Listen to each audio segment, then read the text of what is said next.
हुसैन अफजल तरीन, यजीद मनहूस तरीन। और मैंने कहा, किसी मकाम पे कहा, और इंशाअल्लाह तुम सुन लोगे कि करबला की दो गवाहियां सनद हैं कि कौन हक पे है कौन बातिल पे है। पेशर साद ने जब लश्कर हुसैनी की तरफ पहला तीर फेंका तो कहा, लश्कर वालों गवाह रहना कि पहला तीर ख़याम हुसैनी की तरफ मैं फेंक रहा हूं ताकि मुझे यजीद से इनाम मिले। पांचवीं भी गुजर गई ना, कितनी जल्दी मुहर्रम आया था और कितनी तेजी से गुजर रहा है। बस दो जुमले सुनो और मुझे इजाजत दे दो, अब तो इतना वक्त ही नहीं है। लश्कर वालों गवाह रहना, ये उमर साद की गवाही थी। और हुसैन ने जब जवान बेटे को भेजा है तो अपनी रीश मुतहर अपनी हथेलियों पर रखी और कहा, मालिक तू गवाह रहना कि शबीह रसूल को भेज रहा हूं।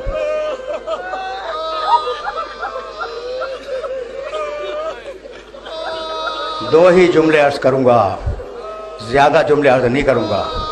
उधर पेशर साद ने तीर फेंका, इधर 4000 तीरंदाजों ने हुसैन की फौज की तरफ तीर फेंकने शुरू किए। असहाब हुसैन ने एक ने दूसरे को देखा और कहा कि अब वह दिन आ गया जब हमारी मदद की ज़रूरत है, क्या करें। असहाब ने मशवरा किया, जितने घोड़े वाले हैं वो सब घोड़ों को मिला के हुसैन के खेमों के सामने खड़े हो जाए। तुम रो चुके, तुम्हारी आवाज़ें बुलंद हो गई। घोड़े मिला लिए ना, सब घोड़े मिला के लश्कर के सामने खड़े हो गए। घोड़ों के दरमियान में जगह थी, जो प्यादा थे वो घुटनों के बल बैठ गए कि हम मर जाएं लेकिन हुसैन के खेमों तक कोई तीर न पहुंचे। 1 घंटे तक तीर बारानी होती रही और जब तीर बारानी रुकी तो हुसैन इब्ने अली खेमे से निकले और चले ये देखने के लिए कि कौन सा साथी जिंदा है, कौन सा साथी इस दुनिया से चला गया। हुसैन मख्तल में जा रहे थे कि किसी औरत के रोने की आवाज आई। पूछा, ये कौन औरत है जो मख्तल में रो रही है? किसी ने कहा, फरजंद रसूल, ये मुस्लिम इब्ने औसजा की कनीज है, ये मुस्लिम इब्ने औसजा की कनीज है। सिरहाने रो रही है। कहा, क्या मेरा मुस्लिम कज़ा कर गया? क्या मेरा मुस्लिम मर गया? कहा कि नहीं फरजंद रसूल, अभी थोड़ी सी जान बाकी है।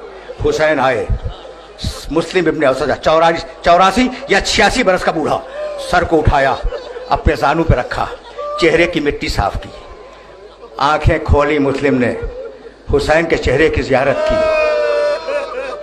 इतने में हबीब इब्ने मज़ाहिर करीब आए, कहने लगे, मुस्लिम, तुम्हारी ज़ौजा तुम्हारे खेमे में मौजूद है, तुम्हारा बेटा तुम्हारे खेमे में मौजूद है, तुम अब इस दुनिया से जा रहे हो, अगर कोई वसीयत है तो अपने बेटे और अपनी ज़ौजा के लिए कर दो।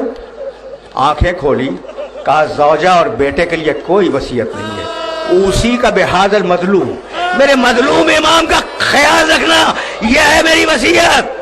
ये कहा और मुस्लिम की रूह क़फ़ज़े अंसुरी से परवास कर गई। हुसैन रोते रहे।